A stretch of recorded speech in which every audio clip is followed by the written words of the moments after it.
자격도 없고 실력도 없이 전문적인 일을 하는 사람을 돌팔이라 그럽니다. 돌팔이 의사는 의사의 면허도 없이 의술을 행하는 사람을 일컫는 것이죠. 한국 속담에 선무당이 사람 잡는다라고 합니다. 능력도 없이 함부로 어떤 일을 하다가 큰 일을 당하며 엄청난 피해를 주는 것을 일컫는 말이죠. 욥기 13장 4절과 5절 말씀입니다. 너희는 거짓말을 지어내는 자요 다 쓸모없는 의원이니라. 너희가 참으로 잠잠하면 그것이 너희의 지혜일 것이니라. 아멘. 욥을 정죄하고 또 자신들의 잣대로 판단하는 세 친구들을 향하여서 욥은 그들을 쓸모없는 의원과 같다라고 말을 하고 있습니다. 한마디로 너희들은 돌팔이다, 너희들은 선무당이다 라고 말을 하는 것이죠. 멀리서 친구들이 찾아와서 고통당하고 있는 욥을 위로하기는커녕 참 아무런 희망도 갖지 못하는 욥에게 희망을 주기는커녕 오히려 욥을 정죄하고 판단하는 그들을 향하여서 욥은 참다 못하여 친구들을 그렇게 평가하고 있는 것입니다. 그러면서 덧붙여 너희들이 잠잠하는 것이 더 지혜로울 것이다 라고 말을 하고 있습니다. 우리나라 말에 또 이런 말도 있죠. 가만히 있으면 중간이라도 한다 라는 말이 있죠. 함부로 섣불리 말하지 말라는 것입니다. 이 세상에 가장 무서운 사람이 누구인 줄 아십니까? 책을 많이 읽은 사람이 무서운 게 아니라, 책을 한 권도 안 읽은 사람이 무서운 게 아니라 책 딱 한 권만 읽은 사람이 가장 무섭다고 합니다. 자신의 모든 세계관과 자신의 지식과 사고와 생각이 그리고 가치관이 읽었던 그 책 한 권에 제한되어져 있는 사람, 그 사람이 가장 무섭다라는 것이죠.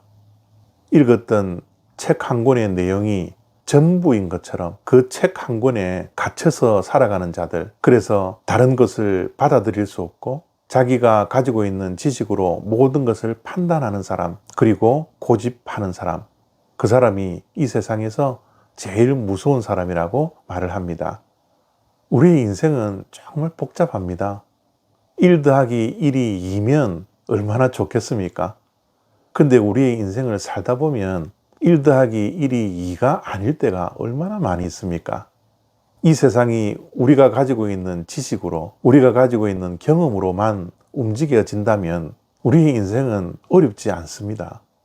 그러나 우리가 인생을 살다 보면 우리의 지식으로, 우리의 경험으로 알 수 없는 일들이 얼마나 많이 발생합니까? 우리의 현실은 이론보다, 지식보다, 경험보다 훨씬 더 복잡합니다. 우리의 신앙도 마찬가지입니다. 우리가 성경 일독을 했다고 해서 성경에 대한 지식이 전부이지 않습니다.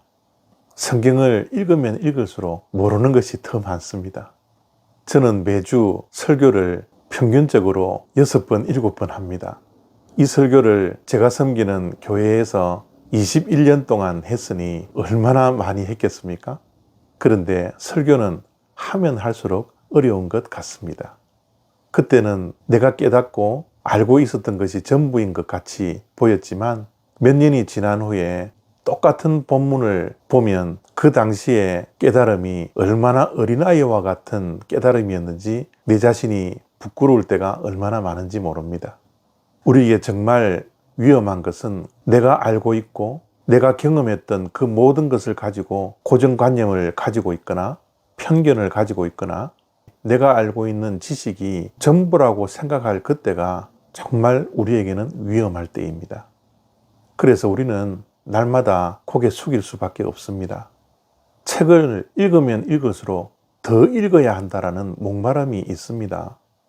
하나님의 말씀을 대할 때마다 더 진리에 대한 목마름이 우리에게 있게 되는 것입니다.